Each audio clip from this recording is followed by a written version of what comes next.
Hello everyone, let's continue 4.1, and this time we'll graph a polynomial using its x-intercepts. Okay, so first of all, let's take one example. Let's say the function is x minus 3, the quantity squared times x plus 4.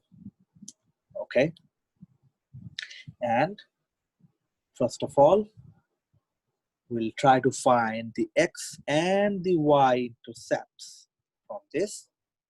Okay, how can we do that? So if we plug in 0 in place of x, we'll get the y-intercept. We know that, right? And this will allow us to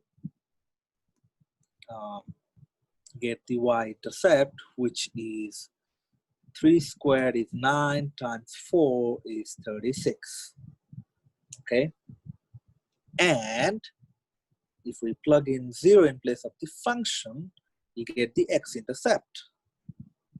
So the x-intercept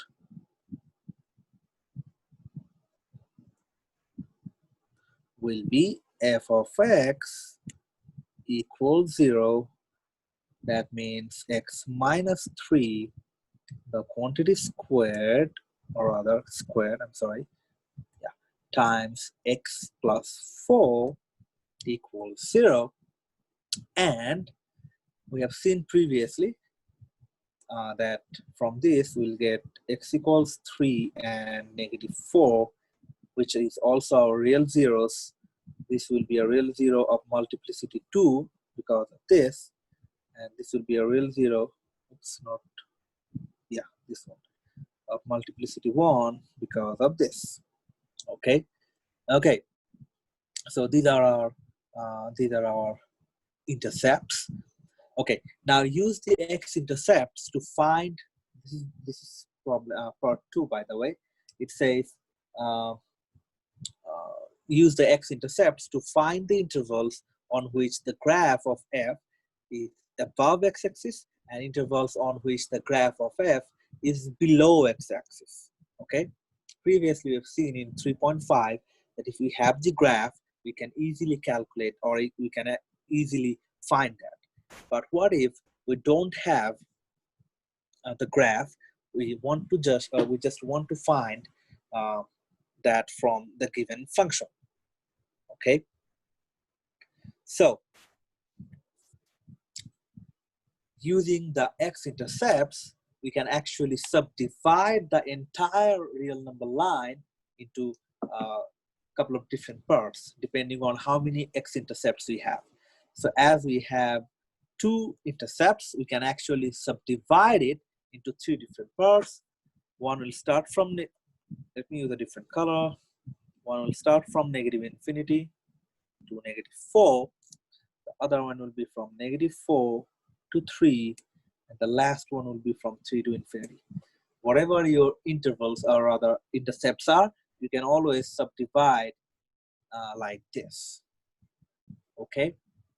Now, what you want to do is you will pick one value from each of these intervals, plug it back into the main function, and see whether it's a positive or a negative value. If it's a positive value, we'll say that for this interval we'll have the function above x-axis, and vice versa for less than 0, right? So if you pick up a value from this interval, let's say we'll pick up a negative 5 from it, the functional value, if we plug in negative 5 here, we'll get a negative 64, which is of course less than 0. So we'll say it's actually below the x-axis. Okay. And for negative 5, we have got negative 64. So that will be a point on the graph as well.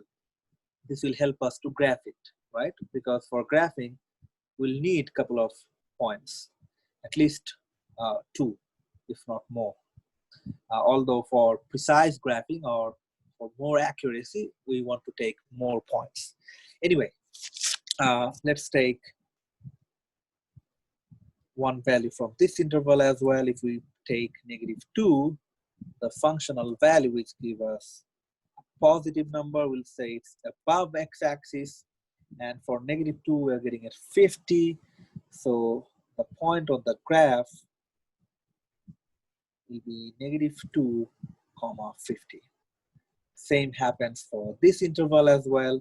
If we plug in a value from this interval, let's say 5, we'll get 36, which is also greater than 0. So it will be above the x-axis. And for 5, we're getting a 36. Oops, wrong arrow. So the point on the graph will be 5, 36. Okay. So for these two intervals, rather not these two, I'm sorry, for these two intervals, our function will be above the x-axis. For this one, it will be below the x-axis. Okay. Okay, let's see what is the next part of the question.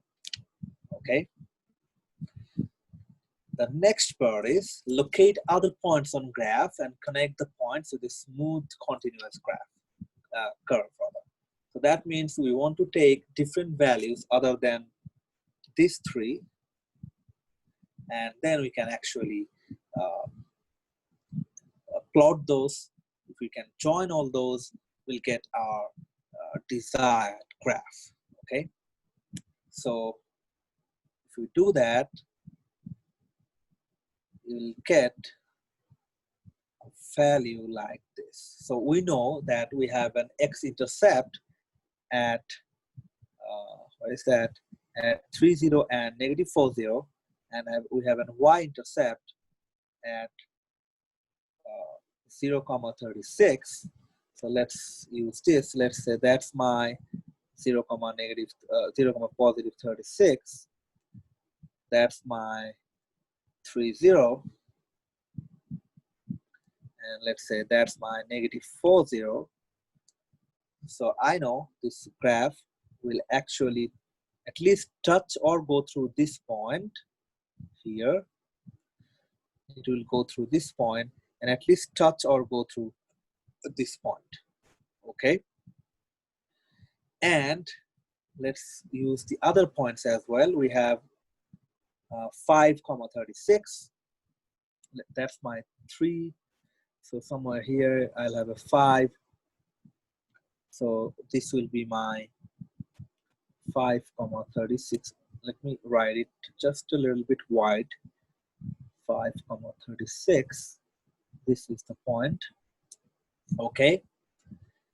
And we have -2, 50. That's my -4. So there will be my -2. That's 36. So -2, 50 will be somewhere here, you know, beyond that 36. And the other point we have is -5, -64. That's my -4. There should be -5. And -64 looks like somewhere down here. Okay. Let's say it's here. So that means it will actually start from here. It will go down like this. Okay. This will be your graph. Let me redraw it to make it look more convincing. You can actually go beyond that.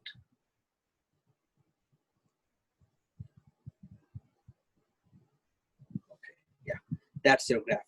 Now you might wonder, it's actually going through this, okay, going past this. You might wonder, why didn't I go below this line? Why did I just touch that and went upwards? I know this is an intercept, so it will either touch or go past that. Why didn't I go past that? Instead, I just touched it and went upwards. And your answer is also here. We know for this entire interval, our function will be above the x-axis. So that's why I didn't go below the x-axis. Okay, that's quite beautiful. It's it's really uh, really stunning when you actually you can grab this using these informations. Okay, so check and recheck this over and over again. And if you have any question, you can always send me emails. I'll see you in the next video.